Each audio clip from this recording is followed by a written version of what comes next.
Not gonna lie, yeah, I'm at the top. I don't even wanna be involved with you the way I am because I want it all quicker, and I ain't stopping till. Welcome to 3 Count Commentaries. I am MagMongoSlade. Let's talk about Brock Lesnar and his involvement in this lawsuit, and while WWE may be cautious about his return.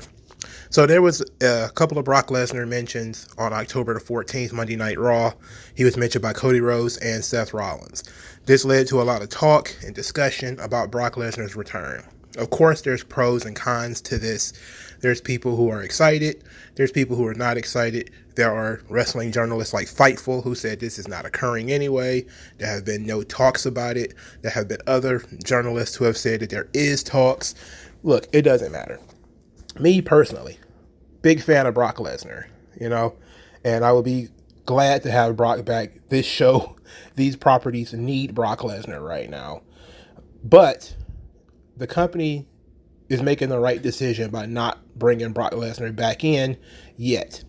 Now, we're going to go through Brock's involvement in this lawsuit, which is minimal, to say the least.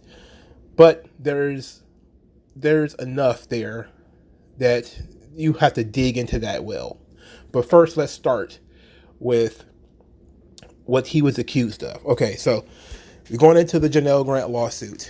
This is page 38, which is the section about Brock Lesnar. Now, up to this point, the only thing that had been mentioned is that Vince McMahon is in negotiations with a former UFC champion, WWE superstar, who can only be Brock Lesnar, about re-signing a contract. And he's using Janelle Grant as a bargaining tool. So on page 38, we get into the part where Janelle Grant is a sexual pawn of Vince McMahon. And it says, McMahon began to recruit the WWE superstar, which we know now to be Brock Lesnar, for a sexual encounter with Ms. Grant while she was still a coordinator in the legal department. By July 2021, McMahon informed Ms. Grant that WWE superstar would be their next playmate. So Vince is recruiting Brock into a threesome or some other situation, which is actually more of a cuck situation, because here it explains. McMahon described his fantasy of seeing Ms. Grant engaged in unmerciful sex acts with a WWE superstar, during which he would rip her open. This, of course, is colorful language taken out of context. But the idea is that Vince is an almost 80-year-old man who wants to watch Brock Lesnar have sex with this girl. I don't understand cuck fantasies personally, but there's a lot of stuff in here I don't understand. There's a lot of stuff in here I don't get. But here's the thing. Despite this is Vince McMahon's fantasy, there is no evidence that Brock Lesnar and Janelle Grant ever actually met, let alone had sex. I'll leave a dramatic pause right there, because there's no evidence that they actually met, let alone that they had sex. Continuing, it says July 12, 2021, McMahon directed Grant to create personalized sexual content for the WWE superstar. McMahon shared the photos with WWE superstar and then informed Ms. Grant that, quote, he likes what he sees. So Vince is showing Brock videos and pictures of Janelle Grant. We're going to guess that they're sexual pictures. Shame on you for sharing pictures that were sent to you.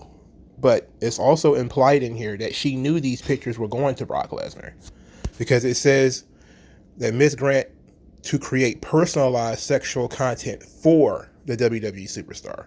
So that means it wasn't like Vince broke her confidence and, these were private videos that Vince shared, which sometimes happens in the street. These girls will do private videos or whatever, and then you'll show your friends, your football team or your boys in the locker room or something like that.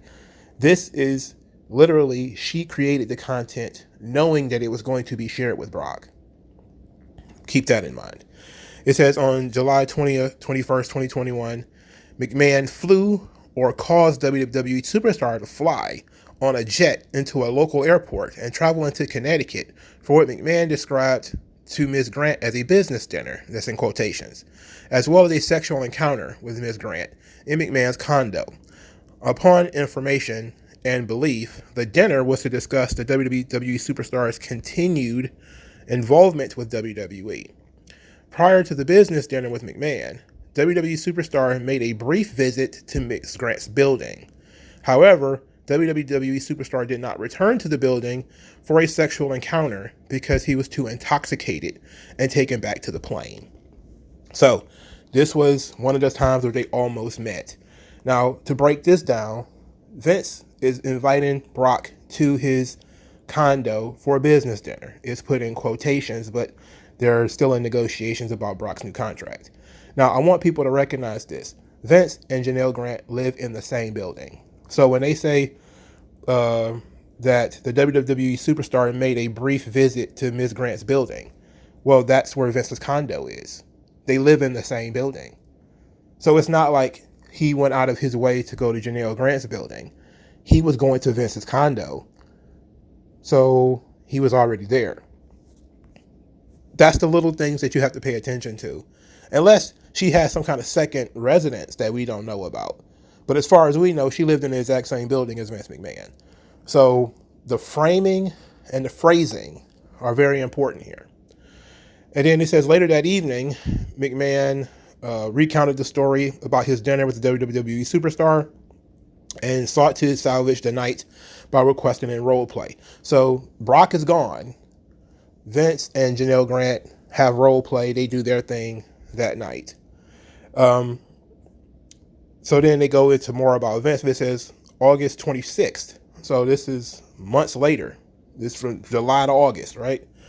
WWE was engaged in SummerSlam. It says around this time, McMahon and the superstar privately reached an informal agreement about his return. That night, McMahon texted Ms. Grant a reminder that she was an enslaved object to him, saying, quote, "I want to drive you lower and lower, so low that you might beg me to sell you." McMahon continued to advertise a sexual encounter with Ms. Grant to WWE superstar during their formal negotiation of a new booking contract with WWE. In December 2021, okay, so let's back up for 1 second. There is no conversations between Janelle and Brock at this point in time. Again, they've still never met. So they did not meet in July when Brock was supposedly supposed to come over there and they were going to hook up and Vince was going to watch or whatever. That was Vince's idea. That was his fantasy, but it didn't happen. Brock got drunk and left. Now in August, they're still negotiating Brock's contract. Brock and Janelle still have not met. They have not even had conversations. So she's assuming, essentially, that Vince is still using her as a sexual pawn. So here's in December. So now we've gone from July to August, from August to December, all of 2021. It says, McMahon gave Ms. Grant's personal cell phone number to the WWE superstar and promised she'll do anything requested of her. In the days that followed, the superstar revealed a fetish to Ms. Grant and tested McMahon's promise that Ms. Grant would do anything with the request that she send a video of herself urinating. Unable to recognize herself, Ms. Grant went numb and obeyed. The superstar informed Ms. Grant if she had not complied with the request, the superstar would have lost any interest in her and then called her a bitch. The same month, WWE superstar expressed to Ms. Grant his desire to, quote, set a play date and have a sexual encounter. However, a snowstorm changed WWE superstar's travel plans, and Ms. Grant ultimately used the weather and COVID-19 as an excuse to back out. So once again, in December, now they're actually talking one-on-one. Brock is requesting videos. She's sending videos. I understand that she went numb and obeyed because she's an automaton and you just push a button. She just does whatever you ask, even though they weren't in the same place, whatever. In any event, she sent Brock this piss video because Brock has a piss fetish. I don't get it. These people are weird, whatever, I imagine everybody has fetishes that are not meant to be public. That's just kind of what I get from a lot of these sex lawsuits, is that people engage in a lot of degenerate sexual perversions that are not meant to be made public. They're meant to be shared with people that they do this stuff with. And then these people turn around and decide to sue them and embarrass them by putting it in the media. So that's unfortunate, but that's where we're at in this situation. So now Brock has requested this piss video. She's given it. So they still have not met. They were supposed to meet again to set a play date, quote unquote, and now that's it. Now, in January 2022, Vince McMahon breaks up with Janelle Grant. The NDA and all that kind of stuff is signed. Brock is no longer involved. Where is Brock involved with sex trafficking? At the most, he is also the object of sexual desire for Vince McMahon because he wants to watch Brock have sex with this girl. And Brock wants to have sex with the girl, but he's not super motivated to do it. Otherwise, he would have done it.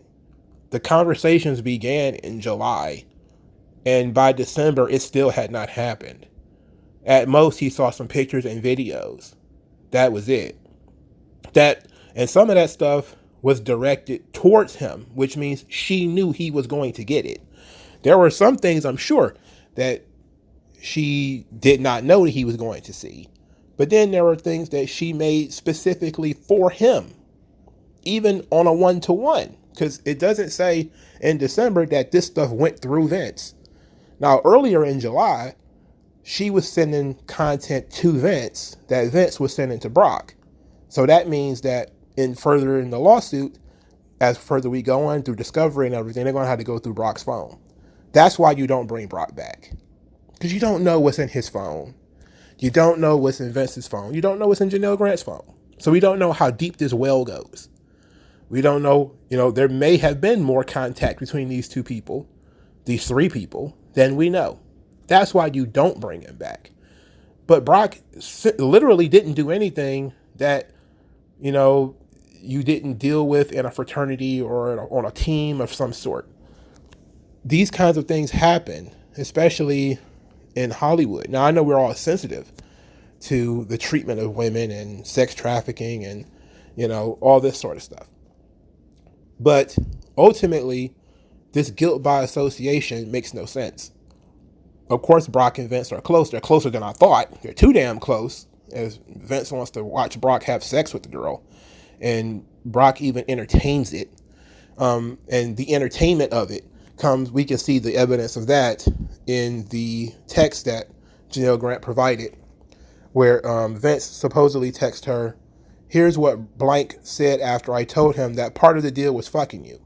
LOL, that's your turf. She will be ruined after me and leave your ass. Plus your tool won't fit anymore." So that's as far as it goes. Brock ribbing Vince about having a small dick and that he's going to rip the girl open and all that kind of stuff. Just chatter. Brock never laid a hand on her. There's no evidence that he actually ever touched this girl. There's no evidence that he paid her for these videos. There's no evidence that he was engaged at all in anything that can remotely be called sex trafficking.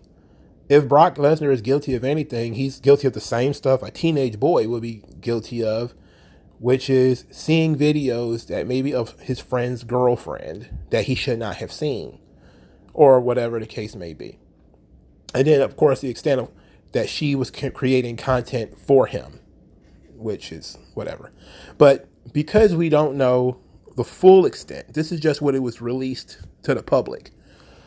We don't know the full extent of Brock Lesnar's involvement. You can't bring Brock back. You're just not right now. So, look, all of these people who are mad at Brock, they're all simps, they're all weirdos. But then again, these people are weirdos too. They're degenerates. And I understand that you don't want people who are involved with this on television. But you have to understand that this is minimal. This means nothing. The same situation here. I don't understand how people get into threesomes anyway, because I'm not a threesome kind of guy. So when I saw like the Xavier Woods Paige threesome situation, I didn't understand that. I thought it was weird. I don't understand how two guys decide to have sex with one girl. But sometimes it happens. And nobody got arrested there. So if this thing would have went off without a hitch, we wouldn't know of anything about it.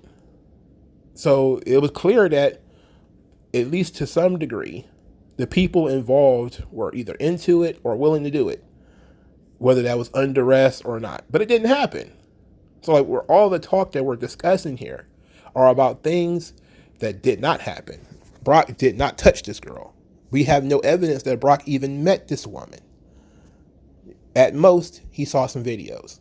But at the same time, we still need to do some investigation. We need to do some digging, you know? So I would not bring Brock back.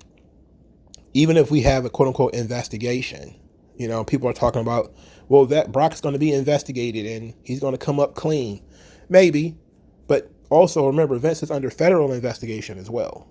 So, and if Brock is roped into this, even the federal investigation may involve Brock. So you can't bring Brock back. You just can't. From a fan's perspective, I would love for Brock Lesnar to come back, to juice this thing up, to make the show more interesting. Brock is fun. He has great matches. You know, he's a great personality and persona and everything.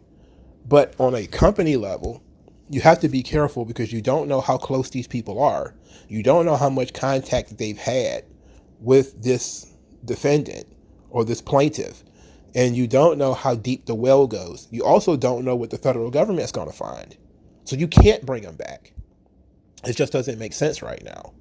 So a lot of the Brock Lesnar fanboys are just going to have to accept that Brock ain't coming back no time soon.